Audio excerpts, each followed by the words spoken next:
2 முட்டையை வச்சு ஒரு சூப்பரான டிஷ். என்னன்னு பேர்லன்னு தெரியாது, ஆனால் செஞ்சேன். ரொம்பவே டேஸ்ட் அல்டிமேட்டாக இருந்துச்சு. எனக்கும் என்னோடய பையனுக்கும் ரொம்ப பிடிச்சிருந்துச்சு. வாங்க எப்படி பண்ணுறதுன்னு பார்த்துடலாம். தோசைக்கல்ல ஒரு பெரிய வெங்காயத்தில் அரை மட்டும் எடுத்துக்கோங்க. நல்லா கட் பண்ணிவிட்டு லைட்டாக எண்ணெய் ஊற்றி கண்ணாடி பதம் வர வரைக்கும் வதக்கிக்கோங்க. முட்டையில் கொஞ்சம் உப்பு போட்டு நல்லா பீட் பண்ணிக்கோங்க. இப்போ கறி குழம்பு, நான் மட்டன் குழம்பு வச்சுருக்கேன், அதை கொஞ்சம் 2 கரண்டி எடுத்து ஊற்றிக்கோங்க. நல்லா மிக்ஸ் பண்ணிவிட்டு நல்ல கல் சூடாக இருக்கும் பார்த்தீங்களா, அப்போ இதை ஊற்றிடுங்க.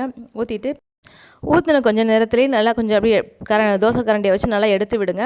நல்லா அப்படியே கொஞ்சம் மிக்ஸ் ஆகும். கட்டியாக விடாமல் டக்குன்னு பரட்டி விடுங்க. இந்த மாதிரி பண்ணுங்கள்.